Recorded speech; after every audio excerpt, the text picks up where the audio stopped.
के जो ललित बत्रा जी यहाँ पर चुनाव मैदान में हैं। मेयर के इलेक्शन है, उसी के लिए वो प्रत्याशी बनाए गए हैं और राई क्षेत्र से भारतीय जनता पार्टी के विधायक भी हमारे साथ हैं जो इनको समर्थन दे रहे हैं। उन्हीं से भी हम उनके क्षेत्र में विकास कार्य जो किए हैं और जनता कितनी खुश है उनके क्षेत्र में, इसी पर चर्चा करते हैं।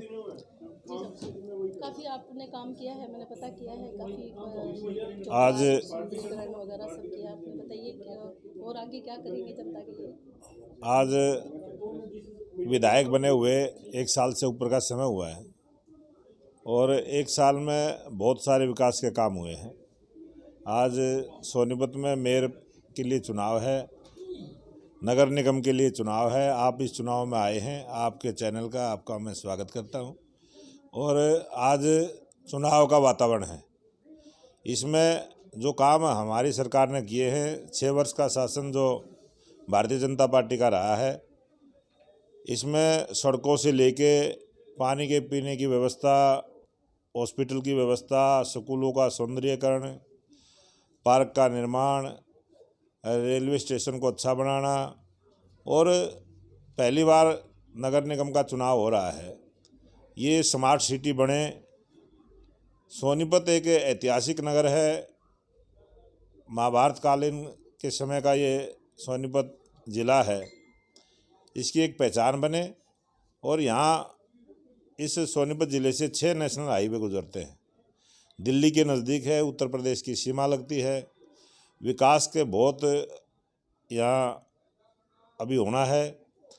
यमुना नदी का बहाव इसके साथ है। यमुना नदी के पास भी बहुत सारा सौंदर्यीकरण का काम होना है। बहुत सारी ऐसी योजना हमारी सरकार की हैं, वो जनता के लिए हम करेंगे। सर, कोई बड़ा प्लान लेकर आ रहे हैं, जैसे हॉस्पिटल है या कॉलेज है या हमारे यहाँ जनता के लिए? 9 यूनिवर्सिटी यहाँ हैं, आज की डेट में चालू हैं। और 200 बेड से 300 बेड का हॉस्पिटल यहाँ बनने जा रहा है। ESI का हॉस्पिटल GT रोड के ऊपर ही मेरी विधानसभा में 300 बेड का पास हुआ है। यहाँ मेट्रो से जोड़ने की हमारी योजना है।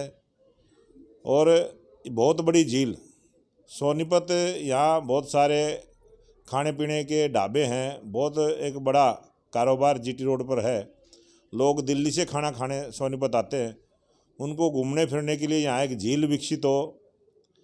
और यमुना नदी के साथ जो बड़े बड़े तालाब, 8 एकड़ से ज़्यादा ज़मीन में जो तालाब है, उनको झील के रूप में विकसित करेंगे। ऐसे राय विधानसभा में 4 गांवों को चिन्हित किया गया है। और सोनीपत ज़िला एक नया हो, जो आधुनिक भारत की कल्पना प्रधानमंत्री नरेंद्र मोदी जी की है, सोनीपत ज़िला उसके ऊपर खरा उतरेगा। यहाँ से हम जीत के आएंगे। नगर निगम में हमारी सरकार होगी और एक अच्छा उम्मीदवार भारतीय जनता पार्टी ने ललित बत्रा जी को दिया है। 20 वार्ड के यहाँ चुनाव हैं। यहाँ 21 आदमी चुनकर आने हैं। 5 JJP के हैं, 15 भारतीय जनता पार्टी के हैं। हमारी गठबंधन की सरकार है और गठबंधन के सभी उम्मीदवार हमारे जीत कर आएंगे। जी। सर, एक सवाल है मेरे को, जो एग्रीकल्चर की भूमि है उस पर कहीं ना कहीं अनऑथराइज कॉलोनियाँ कटनी जो है जारी है, काफ़ी रोक के बाद भी उन पर नियंत्रण नहीं किया जा रहा है। ये मीडिया में कहने के लिए और बताने के लिए बहुत सारी बातें चलती रहती है। और आज भारत सरकार ने, हरियाणा सरकार ने एक बहुत अच्छी स्कीम यहाँ लागू की है कि 8 एकड़ की ज़मीन के अंदर भी कॉलोनी काटने का काम दिया है, 5 एकड़ में फ्लैट बनाकर काटने का दिया है। और समाज का जो अंतिम व्यक्ति है, गरीब व्यक्ति है, उसको सस्ते रेट पर रहने के लिए मकान उपलब्ध हो, ये काम हमारा यहाँ चल रहा है। और यहाँ इस प्रकार की मीडिया में दिखाया जाता है। बाकी यहाँ सारी अप्रूव्ड कॉलोनी है, जो अनअप्रूव्ड थी। 35 कॉलोनियों को हमने अप्रूव्ड किया था और आज सोनीपत में एक अच्छे तरीके से सभी रह रहे हैं। सबसे बड़ा सवाल है कि इस माहौल में चुनाव हो रहा है, जब किसान, जो देश का किसान है, दिल्ली की चारों दिशाओं में बैठे हुए, और BJP के मेयर पर कितनी आप उम्मीद कर सकते हैं कि क्या उस धरने प्रदर्शन का असर क्या इस चुनाव पे पड़ेगा? ये जो कुछ संगठनों के द्वारा जो 3 कृषि के कानूनों को पास किया था प्रधानमंत्री नरेंद्र मोदी जी ने, जो एक सपना भारत सरकार का है, प्रधानमंत्री नरेंद्र मोदी जी का है, और भारतीय जनता पार्टी के तमाम नेताओं ने संकल्प किया था कि हम 2022 तक किसान की आमदनी को डबल करेंगे। किसान की जो लागत खेती पर आती है उसका 1.5 गुना भाव देंगे। ये हमारा संकल्प है और उसको पूरा करने के लिए ये कानून बनाए गए हैं। ये कानून किसानों के हित में है।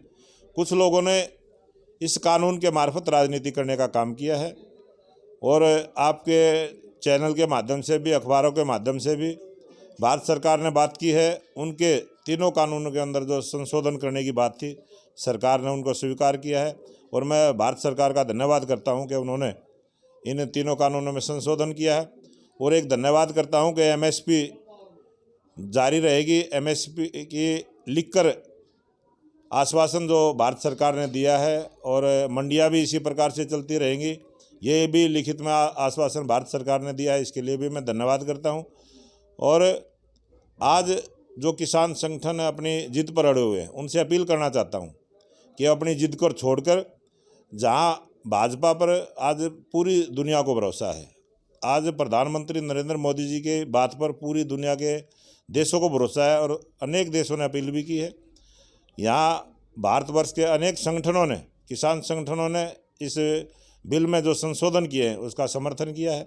आज कुछ ऐसे जो संगठन हैं जो इस देश में अराजकता फैलाना चाहते हैं, इस देश में अमन चैन नहीं देखना चाहते, वो एक राजनीति करने का काम किसान के कंधे को यूज करके ये इस प्रकार का आंदोलन खड़ा किया गया है। इनसे अपील करता हूँ कि भारत सरकार ने उनके लिए बहुत अच्छे से इसमें संशोधन किया है, वो इस आंदोलन को ख़त्म करें और फिर भी कोई बात बचती है तो भारत सरकार के साथ बैठ कर बात करें। सर, कोई भी आगे नहीं आ रहा बातचीत के लिए, कैसे धरना खत्म हो? लोग गुमराह तो कर ही रहे हैं किसानों को। तो भारत सरकार दिल्ली के बिल्कुल गेट पे बैठे हुए हैं किसान, ना उधर से कोई आ रहा है, ना हरियाणा से कोई मंत्री नेता कोई पहुंचा है उनसे बातचीत के लिए। ये जो आज लोग नेशनल हाईवे को रोक कर बैठे हुए हैं, ये अराजकता फैलाने वाले लोग हैं। इनको देश की चिंता नहीं है, इनको किसी किसान की चिंता नहीं है। इनको तो अपनी चौधर दिखाने का जो एक ढोंग रचा गया है, किसान के नाम पर रचा गया है, लोग पहचानना शुरू कर दिया है।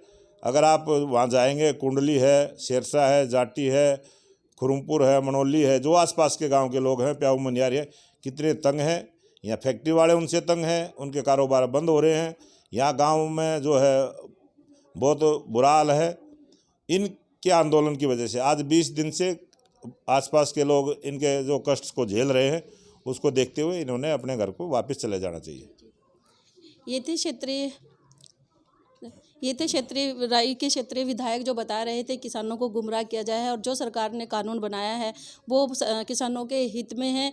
इसलिए जो किसानों से अपील की जा रही है कि आप इस कानून को समझें और जागरूक जो किसान हैं वो इन किसानों को भी समझाने का कार्य करें और इस धरने को ख़त्म करवाने की अपील की गई है। राजधानी संदेश के लिए गीता चौहान, सोनीपत।